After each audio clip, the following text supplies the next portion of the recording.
And now mga kaibigan, our candidates journey continues at Mr. World Philippines 2018. And the toughest round in our competition is about to begin. The question and answer portion.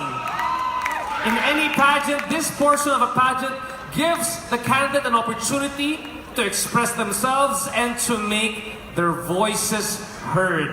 For our Q&A, our semifinalists will have to pick a card from our magic fishbowl over here for their question, and they will be given 30 seconds to answer. Their time is up once they hear this sound.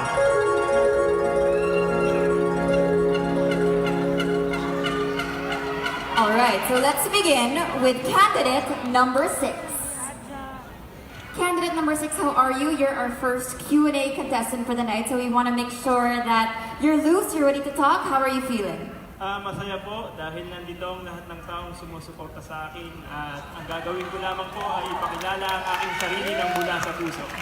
Oh, wow. Gusto ko yan. I like coming up front, very confident at diba? once. Napaka-confident na makasiyan na ka rin. Alright, you may do the honors.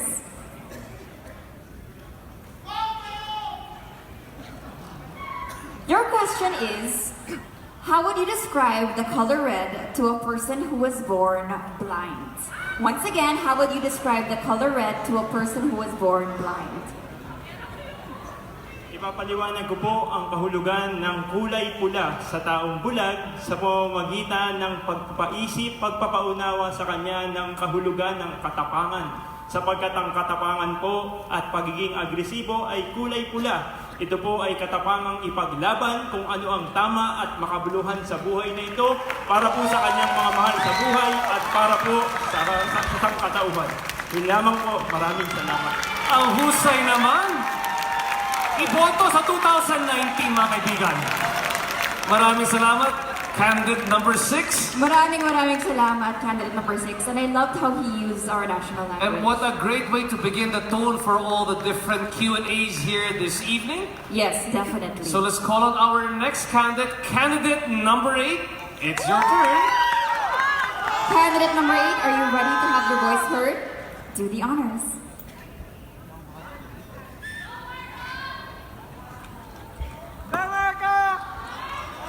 Okay, candidate number 8, very interesting question for you this evening. How will you respond to people who say that having gym-fit bodies is a form of narcissism? So again, how will you respond to people who say that having gym-fit bodies is a form of narcissism? Well, I believe that being healthy and being fit, it's not only about going to the gym, it's real lifestyle. And it's not only a form of narcissism. All you have to do for staying healthy, you just have to be confident, go to the gym every day, cook healthy foods. That's very important for me, and I take it as a lifestyle.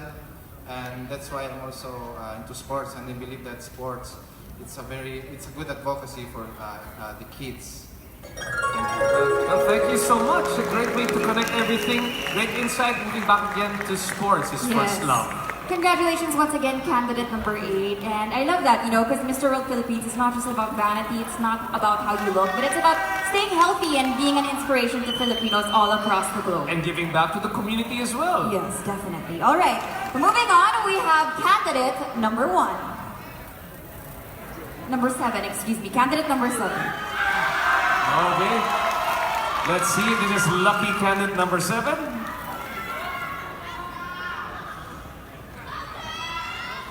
Candidate number 7, your question tonight is, do you think it's okay for a woman to ask you out on a date and not be ashamed to admit that she has a crush on you? Ooh.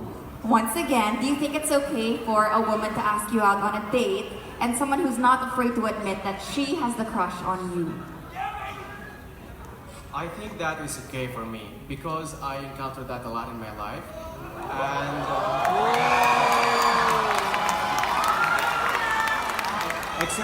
expressing kind of love, whether it's a man or woman, is good.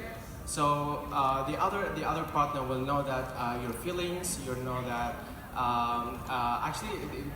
She has a crush on you because she knows that you're the right person. So never disappoint the girl at the point that she will hate you because she is disappointed of you. Thank you. Thank you so much. Candidate number 7, I can truly empathize with you. Thank you so much. Thank you so much. Okay, thanks guys. Okay, moving on. Candidate number 11, come on down. Candidate number 11, this is your chance to have your voice heard. You may do the honors. Okay, are you excited for that question? Medyo iba yung mga questions dito, no? Okay, RJ, do you have this question? Something that we can all relate to. It's about millennials. Millennials are labeled as the entitled, self-focused generation. What can you say to non-millennials to correct this stereotype? Again, millennials are labeled as the entitled, self-focused generation. What can you say to non-millennials to correct this stereotype? Good evening, everyone.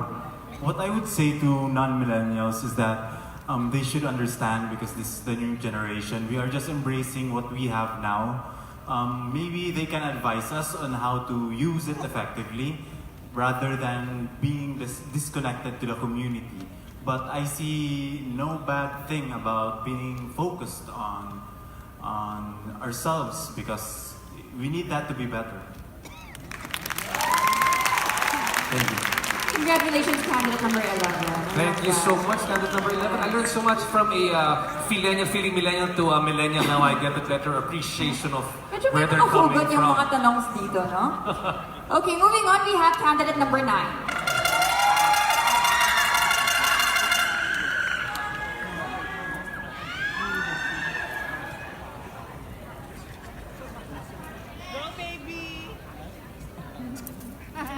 Candidate number 9, your question is, what traditionally female role should males take on?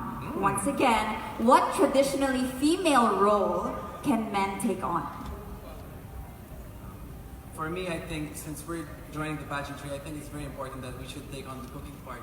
Because, for ourselves, we should know what our body needs and what we need to do to stay healthy for our competition, for any other thing that we have to face in the future, for ourselves. Thank you. Thank you so much. He knows what's cooking in the kitchen. Again, thank you so much, candidate number 9. Moving on. Candidate number 4, it's your turn to pick your very lucky question. Hopefully it's a lucky question. Please.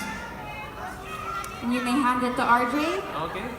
Going for the bottom of the bowl, I see.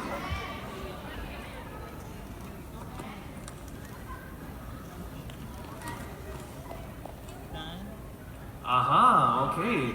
Very interesting questions they're giving us for this year's Mr. World Philippines. What will you tell a young boy who is attracted to men? What will you tell a young boy who is attracted to men?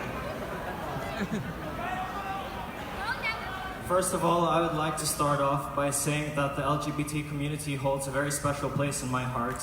I have friends in the LGBT community which are so special to me. And I would like to tell the boy that if he is attracted to another man, well, if the love is pure, if it really means something to him, then he should fight for it.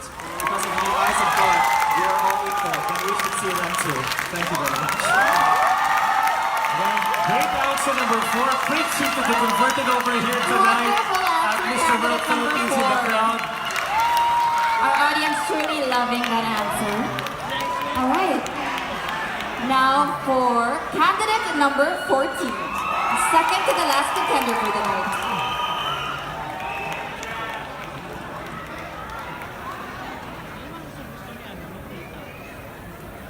Candidate number 14, your question is, what can be done to stop young men and women from being recruited to undertake acts of terrorism? Once again, what can be done to stop young men and women from being recruited to undertake acts of terrorism? Well, first of all, it's going to be proper education and guidance. But personally, for me, as a sports science student, I think I can help through sports. Sports can actually teach kids teamwork, discipline, and give them purpose. So with this, keeping them busy and having fun will actually lead them to a better path. Thank you. Thank you so much. Short, succinct, and brings it back to your advocacy of sports science. Thank you so much, JP. Thank you. And last but not the least, rounding out our 8 semi-finalists, the last question for this evening, candidate number 2. Candidate number 2, you are our last contender for the night. So we wish you the best of luck. All right, your question is macho culture a detriment or asset to Filipino society? Once again, is macho culture a detriment or asset to Filipino society? Can I answer you with a question? What do you mean by macho culture? Wow. Q&A talaga, Q&A. Q&A din tayo, RJ, di ba? Nasa pageant naman. Macho, I guess, is the stereotype of a guy always having to be very Manly and strong, and the typical masculine figure. Okay, thank you for clarifying that. I think that nowadays, especially we are in the middle of technology, our macho culture is very important because we need that leadership to bring our country to a higher level. Thank you. Thank you so much. Very intriguing answer. And again, mga kaibigan, another round of applause, please, to all of our 8 candidates. Yes. And I must applaud the very interesting set of questions we've had tonight. Definitely.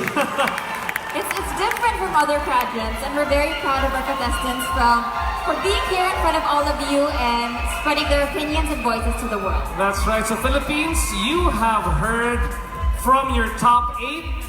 And in a few moments, we will be announcing a new set of Mr. World Philippines title holders. Now, our judges, I can see from their faces, will have a difficult time on deciding who will deserve their titles. The announcement of winners when we return.